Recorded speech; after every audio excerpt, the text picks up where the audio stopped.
Yo, yo, yo, yo, yo, what's going on, COD Familia? It is your boy BN, aka Mr. Kingdom Builder, and today we are going to be getting involved here with the best practices guide for brand new players, and or really just for fast leveling.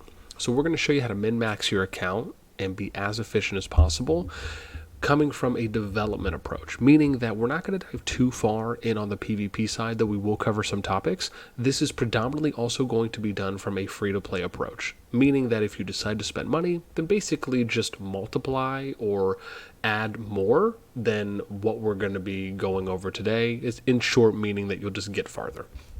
So the first thing up that we're going to be discussing, and also I should say, we do have a COD everything spreadsheet, which does a great job of just showing you a wide range of data and good information. That'll be in the pinned comment description down below. So number one is going to be focusing on factions. So with factions, this is pretty straightforward. There's really, for all intents and purposes, one of two routes that you can take to start out in. And this is, again, mainly for early and mid game to develop into the late game. You can either, there's three factions, you got Wilderburg, League of Order, and Spring Wardens. You can either do one of two options. Number one, you can do what is typically done, is just starting League of Order, predominantly because Waldir is a great PvP. Look at this guy shimmy. He's a great PvP hero.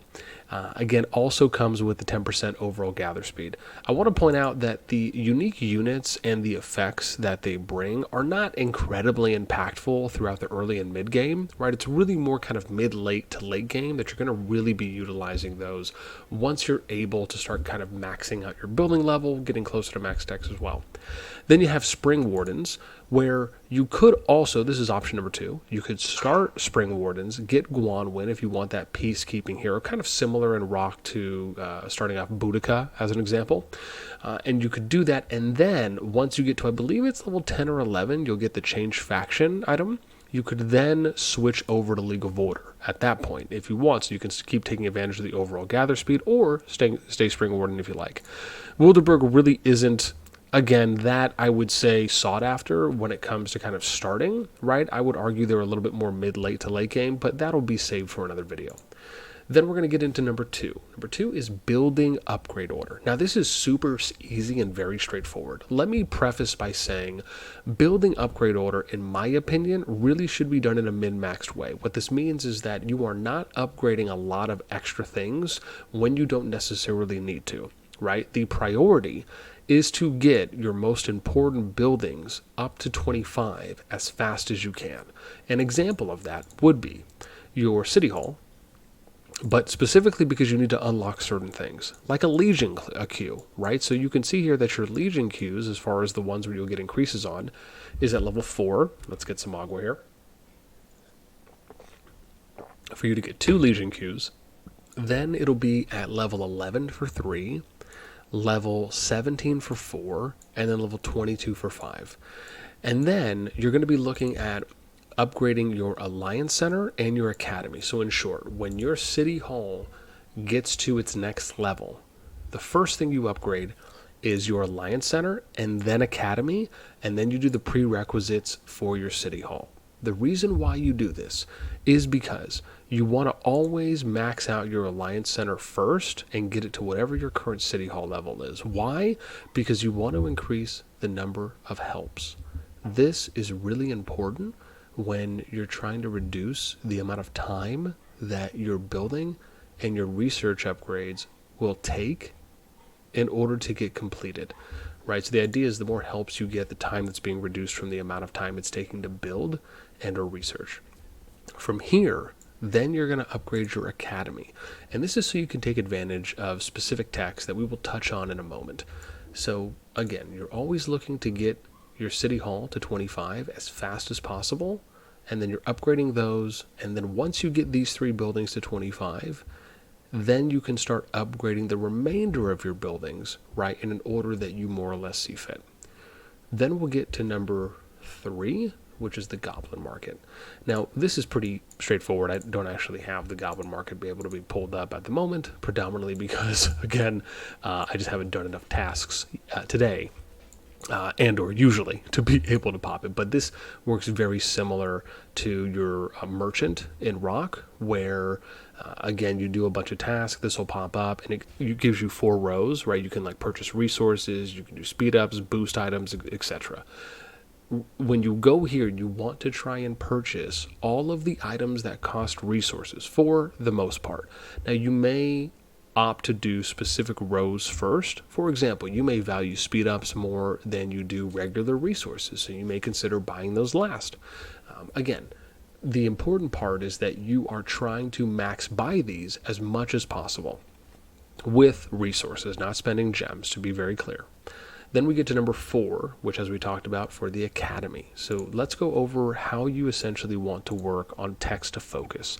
This, for me, is pretty simple and straightforward. We're not going to do a super deep dive, but focusing on the economy tree, where you're looking at text like architect, pretty common if you're coming from rock, right? This is increasing your building speed, scholarship, which would be, it's like the mathematics, and I'm forgetting what the other one's called before that, but this is the one that increases your research speed. Then you're going to go to Architect 2, getting more building speed. Then you're going to get to Scholarship 2, which is research speed. Now, eventually, of course, you're going to want to get to the end for something like Supply Chain, which is increasing overall gather speed, but primarily focusing on doing whatever you have to do to get to Scholarship 2 first. Now, this is where it gets, I don't want to say tricky, but you have to time these things out well so you are not losing time. What I mean by that is when you are waiting for upgrading your city hall, as an example. Let's say you already have your academy. Let's say your academy's at level 20, your city hall's at 20, and you're waiting for your city hall to upgrade to 21, or you have to do some other techs, you have to do some other upgrades, right, on other prerequisite buildings before you can then upgrade your city hall. If you have already leveled up these techs as high as you can, then you start working on other techs, right? Why? Because you've maxed out what the current speed up, or speed up technically, is being done, right, to lower the overall build or research times on the techs. So by you researching, you're saving time in between your upgrade periods. So that's where you want to really start hammering those home. For example, things like, again, working on your, where's the thing for that we just talked about, like something like military leadership, right? Increasing your hero EXP bonus, working on supply chains 1, right, for overall gather speed, things such as increasing your max CP, right, eventually working over to CP recovery speed, other techs, which would be for other, well, I guess material or other resources, there we go, to increase the gather speed there. And then eventually you're going to work your way right down to supply chains. Okay, now let's get to, what was it, 4? Let's get to 5. So number 5 is going to be heroes and their priorities. So again, pretty simple here. When you're starting out, again, pending you're focusing on development, like we talked about in the beginning, working on peacekeeping and gathering heroes predominantly in the beginning is going to be more beneficial for you in the long run. As an example, I'm on a peacekeeping hero here, so diving into the peacekeeping tree and getting to something at the end where it says your legion gains extra items, rewards after defeating darklings and creatures, right? Those are extra bonuses you're going to get. If I go into the gather side and just look at a gather hero, and I do talents and I do the same thing, you'll notice that if I go to this one, Windfall, right, receive additional reward items when your legion depletes a resource point. These are ways that you're going to increase your overall development that much faster, because the idea is that you're getting more overall rewards, you're getting more rewards from an overall, overall from a longer period of time, and you're focusing on gathering heroes, so you're going to be gathering and having a higher income rate of resources, which means you're going to be able to use those things again, i.e. the Goblin Market, right, outside of doing your normal building, troop training, research upgrading queues or avenues. Now, you can, again, select through these heroes, and you'll be able to find the ones that are specifically peacekeepers and the ones that are gatherers. Eventually, you will most likely branch into PvP. We'll probably save that for another video, but this is kind of the easy way to get into it. And what I will say lastly is when it comes to peacekeepers, focusing on leveling these peacekeepers up so that way once they get to, and I'll give you an example here. If you click on, oh, hang on, where do I have to go here? Here we go. So you can see here, once you get to 3 stars, it unlocks the deputy or your secondary, right? So focusing on getting your peacekeepers up and then basically just chaining with your gatherers as your deputies and just leveling them both up back to back and then doing it from the gathering side as well is really important. And there's actually a really cool gathering talent that I'll show you, which is this one, Earth's Grace. It says when a legion finishes gathering resources, the hero receives EXP equal to 0.4%, right? This could go up to 1.2 times 3. Number of resources gathered up to a maximum of 4,000 EXP per day. So if you can actually stack talents, not the big ones, but the small ones you can stack. So an example is there, another Earth's Grace here, and you got one up here. These will actually total out to 5.2% that you can max this out at, which is pretty good when you're thinking about being able to get EXP from that. So really, I would say solid to pay attention to talents when you're going over those, but this is how I would start, and then you just kind of build out from there. Now let's talk about PvE. So PvE is pretty straightforward when it comes to what you're going to be attacking, right? There's really just a couple of types. You have Darkling Patrols, which is what's going to help you level up your heroes for XP. Dark Creatures is for Arcane Dust. This is to level up artifacts, which we'll talk about in a little bit. And then Darkling Guards are basically just additional resources. Now you can solo these and or you can do them with alliance members, and it's really important that you are maxing these out and doing these, I would say, daily, because you can only have there's a cap on the amount of keys that you can get every day, and then own total. So you never want to have this hit its cap. You always want to be doing these constantly because these are good resources that you can essentially capture, defeat, and capture, and then stack over a period of time. Now let's talk about PvP. So for PvP, again, we're going to talk about how it kind of looks for the alliance. So I'm just going to join a random alliance as an example, but you'll be able to go in here and you can go to the store. Now there's 2 stores. You have the store for alliance, and then the one here is the merit store, right? So when you go and you conduct PvP in CoD, you will earn merit points, and the points that you earn, or the currency, right, you will be able to use in the merit store. So whether your kingdom is lawless PvP or you're doing organized PvP to gain merits, this is an extra avenue for resources that you can accumulate and purchase and accumulate, we should say. So again, if you're able to take advantage of these, even if you're just, reaching out to some buddies and saying, hey, let's just hit each other back and back or do some tests just to gain some merits, right? Or if your alliance is setting these types of things up, or if your kingdom's unified and they're organizing this, or again, if it's lawless PvP and you're just able to go ahead and get merits at will, right? Be sure to take advantage of the merit store within your alliance. Next one is going to be talking about policies. So policies is kind of like Lord Talents in Infinity Kingdom for those who have played it. And it's this building here, looks like the notice board. You're going to click on the King's Chair, and here is where you're going to be able to earn these from Dragon Trail and Behemoth Acolytes, right? And we'll get to Dragon Trail in a moment.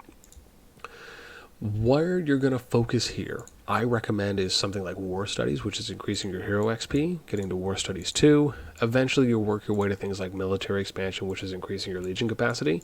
But really, the big kickers here, if you want to think about anything like Resource Gathering, right, overall gather speed, these are good too as well. And you can see here, right, Resource Gathering 2. I don't think there's a 3 from what I was able to see, but these are some examples of policies that you would take advantage of. And then you get to these ones, right, which are kind of like the options that you have to branch off depending on the direction you want to go. So this comes down to free or resource healing and then free healing, right? So this is something in a previous video we touched on, but the short version is that you can increase the amount of troops or units that you can heal by resources within your hospital. For those of you that are coming from Rock, you know that that's the only thing you can use to heal troops, right? Which is resources. Or you have an option to do free healing. Now, the easiest way to understand the ways to take advantage of these is that if you are constantly fighting and in a war kingdom where it's lawless and it's just PvP all day, every day, 24/7 like 7-Eleven, you probably want to deep dive into free healing. If you are unsure about what to take, free healing is usually a safe bet. Resource healing is typically for if you are not doing a lot of PvP, if you're in more of a development-based kingdom and you're kind of free to have unimpeded progression for the most part, then I would recommend taking resource healing. Why? Because the amount of resource income you're going to get from being in a kind of non-forced PvP kingdom is going to be greater than the amount of resources you're going to be spending. Meaning from 2 buildings, 2 research queues, troop training, healing, and because you're healing troops faster, it will allow for you to do things potentially like more PvE and possibly even more PvP, especially if you're doing it in some form of an organized way. So if that helps you kind of decide on the direction to go, that's my recommendation. Now, let's get to the next one here, which is subtle transition into Dragon Trail and the shop. So the Dragon Trail is here with the swords, bottom right. And this is essentially Expedition for those of you, again, that are coming from Rock. And just like an Expedition, here you want to level this immediately. You want to do this pretty often, especially when you're starting out, where you're climbing power more faster than you would once you kind of get more to the mid game. And this is going to earn you not only EXP, it's going to earn you Dragon Glass, right, which you can see here used to purchase items in the Trail Store, Prestige, which is going to be used for your policies, right, Hero XP, which it says for your heroes, tactic manuals. And so you want to try to go as far as you can, as fast and as soon as you can, and then doing this periodically. Now, when you get into the store, very similar to Rock, right, where you're probably going to go for Ethelfled in this case, unless that's changed. But in this case, you're going to go for Indus, right? So that's who you're going to go for first, and then you'll grab resources, other rewards, materials as you see fit. All right, next one here is going to be the VIP plus the VIP store. So the way I view VIP is pretty easy. I just truly believe that you just should invest all your gems into VIP no matter what. And I'm going to get to how you may take a more spread out approach for gem investment here on the next one that we cover, or the next point that we talk about. But the big ones to keep in mind for is going to be your VIP 4, where you're going to be able to start choosing. You can see here how I can choose which hero I want on a daily from your level 4 buffs. Then eventually you're going to get to level, I think it was 6 there that we saw, where you'll get 2 of these. And then once you get to level 8, this is the kicker. This is where you unlock your second research queue, which is cool, right? A little bit different from Rock in that case, where you can have 2 research queues going at the same time. And this is also where you get your first legendary daily token. The next one that you want to get to is VIP 14, which is where you'll end up getting 2 of these tokens. So my view on this, as I said, is just invest all gems into VIP. I think you get better long-term investment and a better return on investment when you essentially contribute to this earlier rather than later. Then we get to the store. The store here, purchasing things like your basic CP recovery, maxing this out, your 5-minute speed ups we should be maxing out, epic medals we should be maxing out, legendary medals we should be maxing out, essentially everything in here that costs resources. And this is why it's important to really develop your account to where you have great resource income from multiple avenues, so you can take advantage of purchasing as many of these resources as often as you can. That's going to help you min-max your account, again, from a development standpoint. The next one here is going to be events. Now, the cool thing about events, I should say, is that they are eventually going to be coming out with a calendar. This is something they announced a little while ago, so again, if you're watching this video and it's not out yet, it will be out soon. If you're watching this video and it's already out, then pat yourself on the back. You're awesome like a possum. And so the short version, as always, is you want to constantly be reviewing what events are coming up. I recommend checking this daily after reset, which again, for those of you who may or may not be privy to reset, that's this time here on the top right corner. Anytime this thing hits 0:00, or if it says 2359 and it's going into reset, that's where you should be checking this so you can make sure that you are privy to the events that are happening and being able to take advantage of reading through and knowing how you are going to invest into the event and what you're going to get out of it, because maybe there's prep you might have to do. Maybe a training event is coming up, and maybe you want to go ahead and start training troops, 12 hours exactly before it hits 0 UTC, especially if they come up with a calendar and you know what's going to be coming up. That will allow for you to get a head start in those types of events, as an example. Next one here is going to be artifacts that we're going to touch on. And I'm not going to cover every single artifact to keep it simple, but I am going to focus on the artifacts that I think are going to help you develop your account a little bit more. So, if we scroll all the way to the bottom, something like illusory gems. Even though it is a blue elite artifact, it provides you something important, which is Legion load capacity. This is going to help you gather more resources sooner. For example, if we scroll up here and let's say I go to this, here we go, Stormleaf. Another Legion load capacity. What if I go to Enchanted Coins? Well, now I'm getting overall gather capacity. There's also our sickle, which I want to show you guys. So green figure sickle, right? Legion load capacity. However, it also does something for gathering. Immediately gathers resources from a chosen resource point. What this means is that when you're sending your Legion out to an RSS tile and you click this artifact skill, it'll immediately gather this amount of resources. And that's pretty cool. Basically just a kind of a fast farming tool. And this is why it's important to read through artifacts so you can get a good understanding of what is usable, and you'll often find that there's some good PvE and gathering type artifacts that will benefit you. I'm sure they'll add more over time as well. Then we get to scouting. Scouting for me, again, is actually pretty easier in CoD, I believe, because they really give you a solid breakdown, and I'll show you what I mean. You can go in here and it'll tell you map dispelled, map progress. If I click on this, it'll actually show me what I've done in each. And then if I click on the actual region, it'll give me a more detailed breakdown.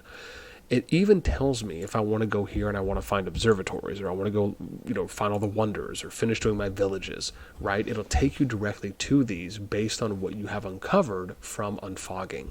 So I really just love the approach they've done in CoD to scouting. I think they've made it a lot easier, especially if you want to try and focus on certain parts of scouting over others. But my recommendation is scout as soon and as fast as possible. It's free resources, and the earlier you invest those, the better you're going to be progressing for the long term. Then we get to quests. Now, there's kind of two parts to quests here. There's quests, and then we're going to get into the next one, which is Titan's Legacy. So quests are really extremely straightforward. You got your main quest and then your side quests. The best advice I can give you here is just always scroll to the bottom and read everything and see what you're actually able to do on a daily basis. Then you get to Titan's Legacy, which this is kind of the seasonal one, but you have 3 of these. You have daily, weekly, and seasonal. Again, similar thing to quests, read through everything, do it all.